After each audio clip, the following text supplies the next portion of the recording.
Now, who would have thought going into Week 12 at the start of the regular season against the LA Rams that we could potentially label this as a trap game? The LA Rams are decimated with injuries. They are not the same team, and Kansas City better be on their A game if they want to avoid a potential trap game. But before we get into all of that, please be sure you subscribe to the channel, like this video, as I'm going to keep you up to date on anything Kansas City Chief related that you do not want to miss out on. And without further ado, let's have some fun. Now, before I solely focus on the Rams this week, there is a lot I missed because I was sidelined with COVID, and I do want to get into at least a little bit of the Chargers game and give you guys some of my analysis and thoughts because I kind of feel bad. Was a great game. It was a game we were all waiting for, and it lived up to everything we expected. And then here I am sidelined, and I wasn't able to do anything. So what we're going to do right now is I'm going to give you a little bit of my takeaways from the Chargers and what we can build off of. And my first takeaway is, what a game. Kansas City looked great at the end. It's one of those typical Kansas City games, definitely divisional games, where they start quick, and then it kind of gets really quiet, and then you're like, okay, what is this team going to do? What are we doing? But there was a lot of positives to take away from the game, and the one that really stuck out to me the most was Isaiah Pacheco. That man was a grown man, and he solidified that job, and I think it's going to be hard to take away from him now. There was an unfortunate injury with Clyde Edwards-Helaire, which we're going to get into later on in the video when I go through the injury reports, because there's actually a lot of injuries to talk about this week. But Isaiah Pacheco, solely focusing on him at the moment, was he handled the starting running back position as a stud. He averaged 7 yards a carry. It seemed like every time he touched the football, he was going to get a first down. And that was something that was great to see and was something very positive. Now, before the Clyde Edwards-Helaire injury, something that concerned me, not concerned me, but something I expected was the Kansas City Chiefs were going to try to involve CEH as much as possible. And then when he got hurt, I think on his second or third carry, you saw him kind of pull at his ankle, and you were like, oh, that's very unfortunate. But if he was healthy, that might have changed the game plan a lot, because Reed mentioned it, Bieniemy mentioned it last week, was CH definitely deserves to be on this team. It is game plan last week didn't involve him as much, and unfortunately he wasn't in that game flow. Coming into the Chargers week, you could tell they were going to involve him before the injury, so it's kind of bittersweet. I'm never going to pray on anyone's downfall or hope for an injury at that, because that's just ugly, and that's something you don't do in this league. But if he was healthy, it would have definitely aided into Pacheco's yards, and we wouldn't have seen the kind of playmaker that Pacheco was. So now it's Pacheco's for the going now, and it's going to be fun to see.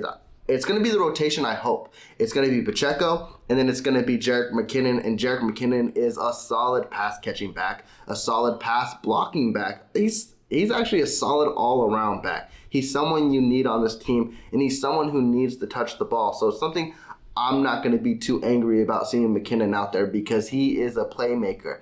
Now, after the game, a lot of you were like, it's Rojo season, and I got to put a pause on that. Yes, will he be activated? He probably will. But you guys are making it seem like, oh, he's going to take all of CEH's carries and basically have 10 carries a game and be that guy. Focus on Isaiah Pacheco. This is his role. He's the young stud. He's here to make his mark. Yes, Ronald Jones probably maybe get 2 to 4 to 5 carries a game. He will see the field. But is he going to have a huge impact? Probably not. And I'm going to focus on him in this game moving forward too, because the reason the Rams game might be a trap game might not have anything to do with what the Rams do and everything to do with what Kansas City does, because we know when Kansas City doesn't play to the best of their abilities, they're the reason they lose. And if you change up a game plan a lot and adding Ronald Jones to try to switch up the pace, that can spell disaster. So we're going to focus on that later on too. I would say run with Isaiah Pacheco. Let him prove himself. Let him run until he loses the job. And I don't think that's going to happen. And then you have Jerick McKinnon doing his thing too. Another solid focal point on this offense was the receiving room. We mentioned with the lights of Hardman being out, with the lights of Juju being out, we needed someone to step up. And I said, keep your eyes on Sky Moore. And even with that, with those injuries already, Kadarius Toney, he got hurt early. And unfortunately, I didn't see where he got hurt or anything like that. It just seemed like he pulled his hamstring. Now it's weird. We get reports that it's his hamstring, it's his ankle. We'll probably get more throughout the week, but it's Thanksgiving right now. That's the second day missing practice, so it looks highly unlikely that he will play in this game on Sunday. But the big guy who stepped up, the guy we've been waiting to step up, is Sky Moore. And he looked great. I told y'all, be patient with Sky Moore. He basically has been getting a bad rap because of what he's been doing in the return game and what he has been the lack of on offense. But I'm not going to put both of those blames on him because, one, coaching staff will tell you when you're ready to go on the field and when you're ready to make plays. And it just hasn't been his time till the Charger game. And then punt return. I just think it's very unfortunate to put someone in a position like that where he has never fielded a punt until his NFL career. So, of course, it's going to be a huge learning curve. And right now, as a fan and as a Kansas City Chiefs fan, all we see is, he keeps muffing punts. He keeps not doing anything positive in the punt return game. So we think automatically, Chiefs Kingdom, he's a bust. And you guys got to stop that. Like, that's not what we brought him in for. We did not draft him in the second round to be a Hall of Fame punt returner because it's something he has never done. Be patient with the kid. He proved on the field. He had 6 targets, 5 of them were caught, and he is a sure-handed receiver. He will be more involved in the game plan, and he will be more, I think, of a number 2 receiver moving forward. Definitely this week, too. It looks like Juju will be back, but you're still missing Hardman. It looks like you'll still miss Kadarius Toney for another week, so that means more will get more involved into this game plan, and it's going to be exciting to see. He is a great receiver. I think he is your most solidified route runner, and he is your most solidified hands on this team. I may be smoking something good, but if you just look at his catches, they are all hands catches. He is a great possession receiver, and I can't wait till he can show his speed and he can break the top off in this league too. Also, guys, I'd love to mention is a Justin Watson. He was someone who I said, watch out for in this game too. He had 3 catches for 60 yards. The depth in this wide receiving room showed on Sunday night, and it showed Mahomes can basically distribute the ball to whoever and whenever, and there will not be any drop-off in this offense. It was a sight to see. It was so much fun to see, and it showed, damn, who's going to take the MVP away from the boy Mahomes? And that was another guy we need to solely focus on is the GOATs at their position, which is Patrick Mahomes and Travis Kelce. When you call these guys numbers, they will step up. And Travis Kelce, he is solidifying himself as not one of the best tight ends, but probably the best tight end, not in the league, but maybe ever. This kid is on a crazy run right now. He had 8 catches for 115 yards and another, is it triple hat game? Something like that, right? 3 touchdowns. He went off again. And when the lights are on, Travis Kelce knows when to show up. And him and Derwin James had their battles, but at the end of the day, Travis Kelce won it. And then you go to Mahomes. What can the kid not do? He is the best in the league. He is your front-running MVP candidate. It's going to be hard to take it away from him. He looks like he improves week in and week out. He's determined this year to go for a Super Bowl. He is determined to go for an MVP. You can tell he's heard everything this offseason, and he is not letting up. He is not taking his foot off anyone's neck, and he is ready to go all the way. It's something we have seen, but taken to the next level. I am excited that Mahomes is my quarterback because it just shows he never falls under pressure. He is the best guy you want. There was never a doubt when the Chiefs got the ball with 1:45 that he was going to lead the game-winning drive. And that is a sight to see for Chiefs Kingdom because even though we have had it for 4-5 years as a starting quarterback, it's something I'm not used to because I've been a Chiefs fan my whole life, and those dark days still bring you back. And it's just something you got to cherish in the moment. And it is great to have the kid as our quarterback. And then flipping the other side of the ball to the defense. Chris Jones, probably another defensive MVP candidate. He is having hell of a year. He has 9 sacks on the season. He is showing out. This whole defense is starting to show out. And it is great to see. In the first half, that wasn't the story. It kind of is. It's what we've known from this Chiefs defense to start the season and throughout the whole season is this team gives up yards. And the Chargers were picking them apart throughout the first half. They scored their first 20 points in the first half. But second half. That's when they show up. That's when they make their adjustments, and that's when they lock down too. They had a total of 5 sacks this game, and Justin Herbert's not a quarterback who gets sacked a lot. And it's crazy to think when this team started the year, they did not get a lot of sacks, and it wasn't producing, and it felt like another one of those years. Over the last 4 weeks, they've gotten themselves top 5 in sacks, and it is so much fun to see. Mike Dana had a huge game with 2 sacks. Chris Jones had a sack. Who else had a sack? Like, everybody was eating out there. And another guy I want to mention too, who we kind of go after a lot, is L'Jarius Sneed. L'Jarius Sneed doesn't get praised for his coverage skills because he's been very inconsistent, to say the best. But on Sunday Night Football, he showed out. I swear, he was making plays all over the field, specifically in the secondary. It was hard to make a catch on him, and it was a sight to see because usually when I speak highly of L'Jarius Sneed, it's just tackling. He's in the backfield. He's making the tackle on the running back or a sack on the quarterback. Sunday night was his full display of coverage skills, and it was such a great sight to see. Sunday was a huge stepping stone too because it's something we mentioned. Kansas City had a chance to go 3 games up on the Chargers, legit 4, because the Chargers now have to clear the Chiefs, and now the KC sits at 8-2. The Chargers are at 5-4 now, and it's going to be nearly impossible for them to come back. And who would have thought? To begin the year, everyone was praising the money spent between the Chargers, Broncos, and Raiders, and Kansas City would not stand a chance. And now here we are. Kansas City basically wrapped up the division before December even started. Now, they still have to do their job and win games throughout, but it is looking great. And it's something a lot of the NFL media didn't think of. Chiefs Kingdom, of course, believed, but I definitely believe to be a much, much tighter race at this point, but I will take with what they're giving us at this moment. Now, let's get to why we are all here. And it is the game coming this Sunday against the Rams. And it is really unfortunate, but you never know. Just because on paper it may look bad now, it could still be a very competitive game. But coming into this season, we were all expecting a basically heavyweight bout, 2 of the best going at it, who everybody wanted the Super Bowl to be last year. And now we're facing a decimated Rams team, and it doesn't look anything like it would have looked back in 2018 when both of these teams scored over 50 points. That crazy shootout seems highly unlikely what we're going to get, and now we're talking trap game. It's crazy what a season can do, and it's very unfortunate for the Rams too because they have looked like a shell of themselves. But I do not want the Kansas City Chiefs to fall asleep on the wheel because they have a 3-7, 3-8 record.